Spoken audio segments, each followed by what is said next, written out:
What are your strengths and weaknesses? Sir, ये सबसे चूतिया सवाल है सर। सबसे पहले तो स्ट्रेंथ है ही नहीं। In English, please. I'm telling you. Why will I tell you my weaknesses? मैं आपको अपने स्ट्रेंथ वीकनेस के नाम पे बताऊंगा।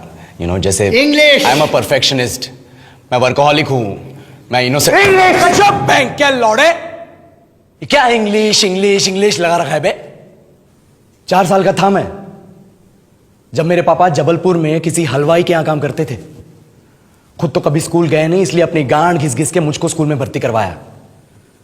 अब कहने के लिए तो वो इंग्लिश मीडियम स्कूल था, लेकिन साले हमारे टीचर लोग खुद हिंदी में बात करते थे। हमारे स्कूल के लड़के एक दूसरे से यो व्हाट्स अप डॉग ऐसे बात नहीं करते हैं। क्या भौंक रहा है तेरा लंडा आजकल है, ऐसे गले मिलते हैं।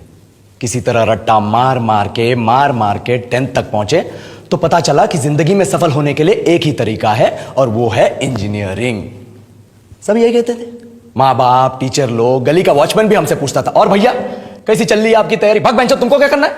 इसलिए हमारे स्कूल के बच्चे हम सब पहुंच गए बकरों की तरह, मैं IIT, मैं NIT। अरे जिस बच्चे ने अपने बाप को जलेबी तलते देखा है वो तो यही सोचेगा ना कि जिंदगी में पैसा ही सब कुछ है।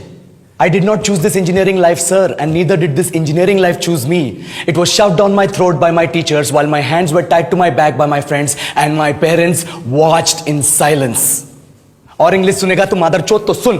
10th के बाद 2 साल लग गए इस कॉलेज में घुसने के लिए, कोचिंग में निकाल दिए, ना कुछ खेले ना कुछ सीखे। और 2 साल बाद जब यहां पहुंचे तो पता चला कि बड़े शहरों के कॉन्वेंट स्कूल के पढ़े बच्चे जब अंग्रेजी में बात करते हैं तो मरे हुए फूल भी खिल उठते हैं। आहा, हवा में ऑक्सीजन की मात्रा बढ़ जाती है इनकी अंग्रेजी सुन के। और पूरे कॉलेज की लड़कियां इन इंग्लिश स्पीकिंग लड़कों को अपना जीवनसाथी.com मान चुकी है। तुझे क्या लगता है, मुझे कभी लगा नहीं कि मैं अपनी अंग्रेजी पे काम करूं, अपनी पर्सनालिटी पे काम करूं? बहुत लगा। ये चूतिया इंडस वैली सिविलाइजेशन का जो एजुकेशन सिस्टम बिठा के रखे हो, जिसमें हर साल में 10 सब्जेक्ट, हर सब्जेक्ट में theory, practical, viva, lab work, external, internal, majors, minors, assignment, project, thesis, गांड मार के रख लिया हमारी।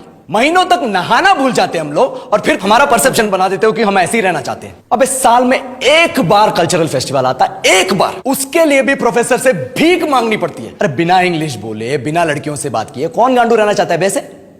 पर टाइम कहां है कुछ सीखने के लिए? लगे पड़े हैं कोडिंग सीखने, 3 लैंग्वेज सीख रहे हैं, अलग अलग इंग्लिश छोड़ के। लेकिन जब प्लेसमेंट्स की बात आई तो सबको एप्टीट्यूड चाहिए, पर्सनैलिटी चाहिए, इंग्लिश स्पीकिंग चाहिए। It is not that we can not speak English, sir. We are just very conscious of our diction and our pronunciation, and we are not confident to speak in front of anyone else. If the curriculum was a little bit diverse, if the engineering colleges in our country focused on our all round development instead of functioning like a goddamn factory that is just mass producing robots by killing their dreams and handing out degrees, I would not be sitting here in this pointless HR interview, the likes of which exist only in our country. ये लो sir, बोल दिया मैंने 4 और line अंग्रेजी में। अब बताइए, क्या मैं आपके मल्टीनेशनल कंपनी के लायक हूं? Do I have the potential to be a slave of your esteemed organization?